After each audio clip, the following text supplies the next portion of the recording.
रात गहरी थी, आसमान पर सन्नाटा छाया हुआ था और कूफा की गलियां अजीब खामोशी में डूबी हुई थीं।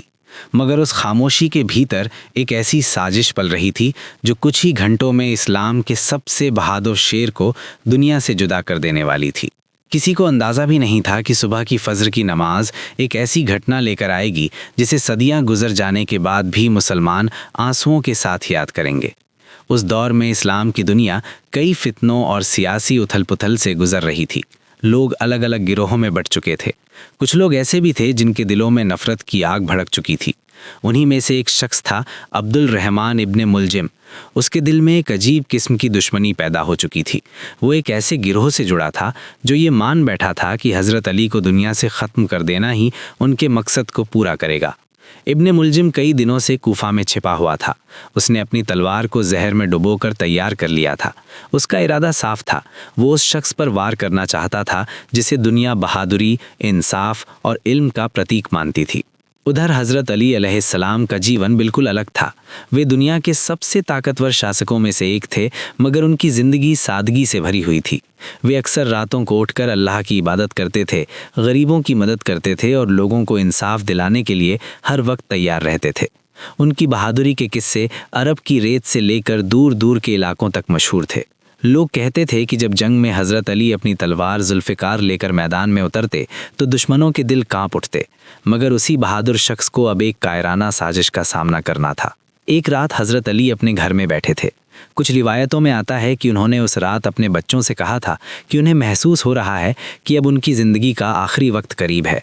उनके शब्दों में अजीब सी गहराई थी, जैसे कोई इंसान अपने रब से मिलने की तैयारी कर रहा हो। कूफा की उस रात में चांद हल्की रोशनी फैला रहा था। लोग सो चुके थे, मगर मस्जिद कूफा के पास कुछ साए घूम रहे थे। उनमें से एक इब्ने मुलजिम था जो अंधेरे में छिपकर अपने मौके का इंतज़ार कर रहा था। सुबह होने लगी।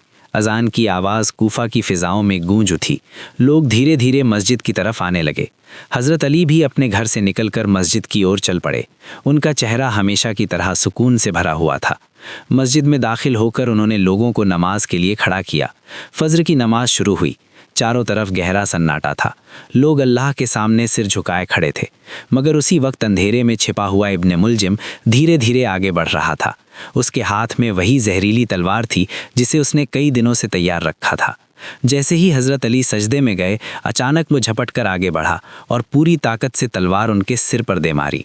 मस्जिद के अंदर एक पल में अफरा तफरी मच गई। लोगों के दिल दहल गए।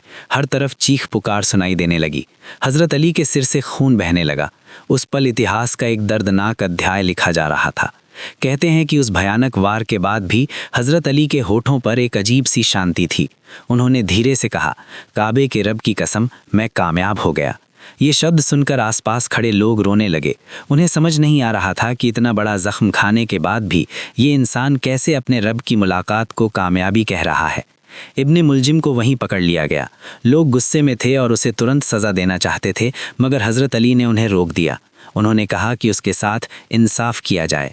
अगर मैं बच गया तो फैसला मैं करूंगा, और अगर मैं शहीद हो गया तो उसे वही सज़ा देना जो कानून कहता है, न उससे ज़्यादा न उससे कम। ये शब्द सुनकर लोगों के दिल और भी भर आए। एक ऐसा इंसान जिसे अभी अभी जानलेवा हमला झेलना पड़ा था, वो भी इंसाफ और रहम की बात कर रहा था। अगले 2 दिन बहुत भारी थे। हज़रत अली का ज़ख्म बेहद गहरा था। जहर पूरे शरीर में फैल चुका था। उनके बच्चे, साथी और चाहने वाले उनके आसपास बैठे रो रहे थे। उनके बेटे हज़रत हसन और हज़रत हुसैन बार बार अपने पिता को देखते और आंसू रोक नहीं पाते, मगर हज़रत अली उन्हें सब्र की नसीहत करते रहे। उन्होंने अपने बच्चों से कहा कि हमेशा इंसाफ का साथ देना, चाहे हालात कितने ही मुश्किल क्यों ना हों। उन्होंने लोगों के हक की हिफाजत करने और गरीबों का ख्याल रखने की भी नसीहत की। 21 रमज़ान की सुबह आई। वो पल आ चुका था जिसका अंदेशा हज़रत अली को पहले से था। धीरे धीरे उनकी सांसें कमज़ोर होने लगीं। आसपास बैठे लोग रो रहे थे।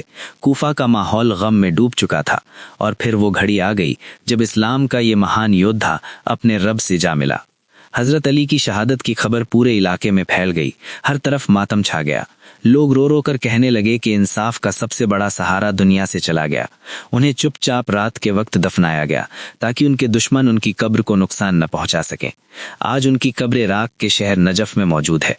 दुनिया भर से लाखों लोग वहां जाते हैं और उस महान शख्स को याद करते हैं जिसने अपनी पूरी जिंदगी इंसाफ, बहादुरी और इंसानियत के लिए गुजार दी। हजरत अली की शहादत सिर्फ एक ऐतिहासिक घटना नहीं थी, बल्कि ये इस बात की मिसाल बन गई कि सच्चाई और इंसाफ के रास्ते पर चलने वालों को कितनी बड़ी कुर्बानियां देनी पड़ती हैं। उनकी जिंदगी और उनकी शहादत आज भी लोगों को ये सिखाती है कि ताकत सिर्फ तलवार में नहीं होती, बल्कि सच्चाई, इंसाफ और सब्र में भी होती है। और शायद यही वजह है कि सदियां बीत जाने के बाद भी जब हजरत अली का नाम लिया जाता है तो लोगों के दिलों में इज्जत, मोहब्बत और अकीदत की लहर दौड़ जाती है।